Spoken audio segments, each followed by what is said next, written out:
Hi everybody, Brian here. Today we're going to be taking a look at Circadians First Light 2nd Edition, the latest game by Sam McDonald and published by Garphill Games. And I'd just like to thank Shem Phillips from Garphill Games for giving us this copy to review. So without further ado, let's take a look. Garphill Games' epic sci-fi dice placement game, Circadians First Light, has received a fresh coat of space paint in the form of a shiny new 2nd edition. Now we can negotiate with alien races even harder. Back in 2019, Garphill Games released the original Circadians First Light.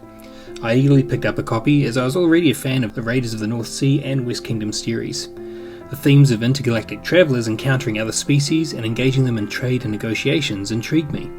Not only because I thought it was a cool idea, but because it was a bit different from my standard fare. Normally, negotiating with aliens in board games took a backseat to rolling a fistful of dice in an effort to eradicate them. So this promised a welcome change of pace. First Light went on to become one of my favourites in the series. Then, one thing led to another, and as so often is the case with those of us who collect board games, I began to run out of space. A few things had to go, and sadly, Circadians First Light was one of them, which I immediately regretted. So when I was offered the chance to review the 2nd edition of First Light, I was excited to see what changes had been made and how it stacked up alongside the original. The question on everyone's lips: does First Light's second light burn as bright as First Light's first light? Right? Whatever, let's find out. Circadians First Light follows a group of humans known as Circadians who are exploring the universe and come across a world called Rhea, or Rahi, or Rh, not quite sure, which is inhabited by a number of other alien species. The Circadians are determined to get off on the right foot with their hosts, so they set about engaging with these newfound peoples, trading, building, exploring and negotiating, while attempting to harvest resources to allow their own people to grow and thrive. And right away we come to one of my most appreciated elements of Circadians First Light, the portrayal of humans as a group of explorers who come not as conquerors, but as a curious species out to forge connections with their neighbours, rather than nuking the entire site from orbit just to be sure. If it's intergalactic conflict you're after, there are plenty of games out there that offer just such an experience. I have more than a couple in my own collection.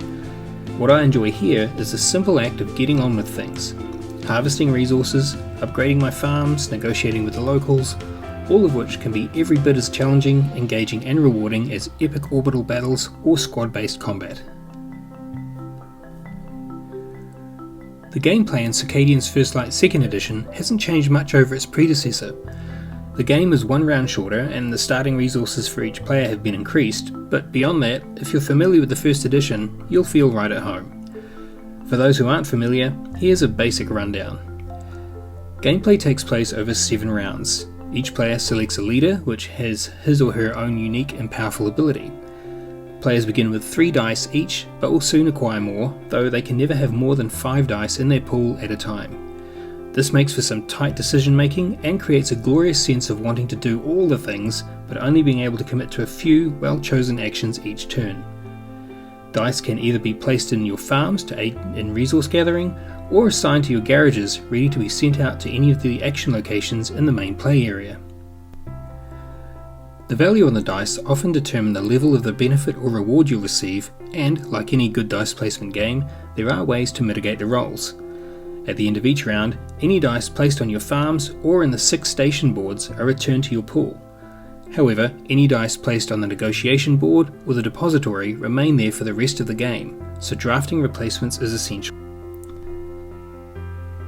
Dice that remain become important for endgame scoring, so in addition to netting you some generous rewards, they can make the difference between victory or defeat much of the time.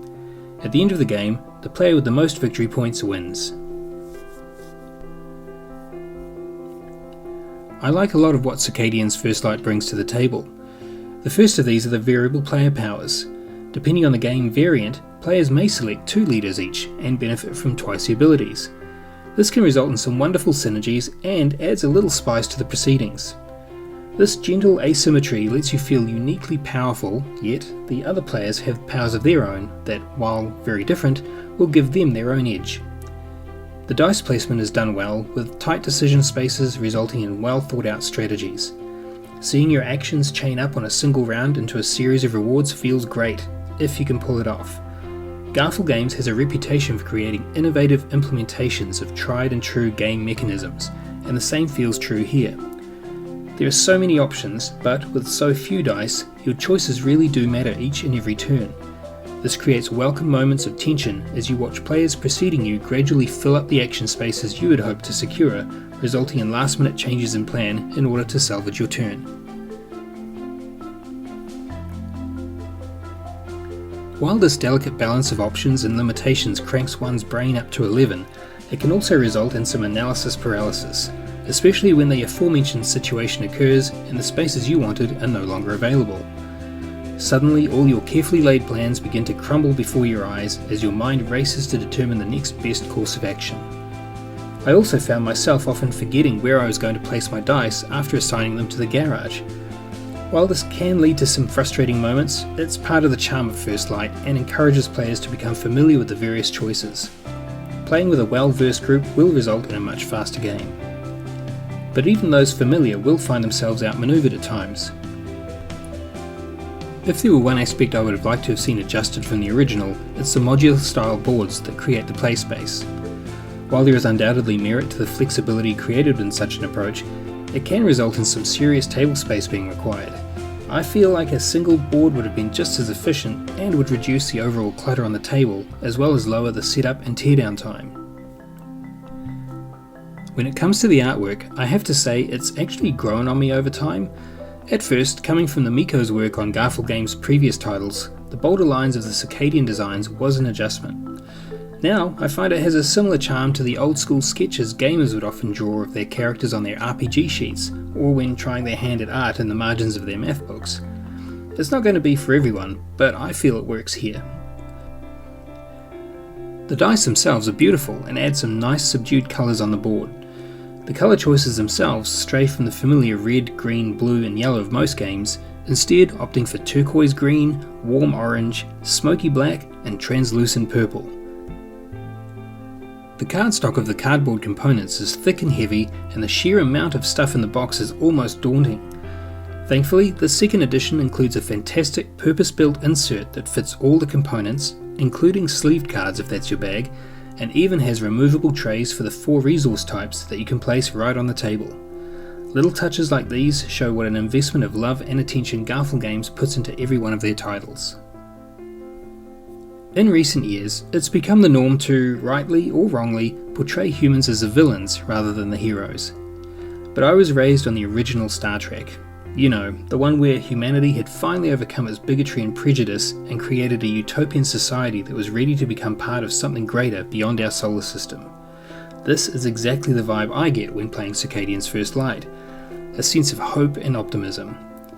It's in that spirit that I find myself drawn to Garphill Games' sci-fi setting, and I look forward to seeing more games set in this universe. Circadians' Chaos Order is already here, and I'll be sharing my thoughts on that epic-looking title soon. Right now, I just feel the urge to dive back in and play one more game of First Light. It's just too much fun. If you already own the original Circadians First Light, then you're not likely to find enough changes to warrant buying a new copy. However, if you like custom inserts, updated player boards, and the larger box format, there could be an argument to be made for jumping ship to the second edition. If you don't have either version, then the second edition is the one I'd happily recommend. Now go forth and explore new worlds.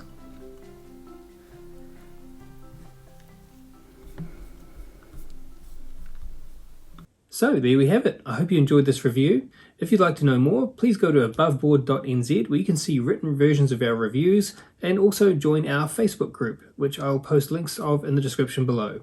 In the meantime, thanks for watching and I'll see you next time. Bye.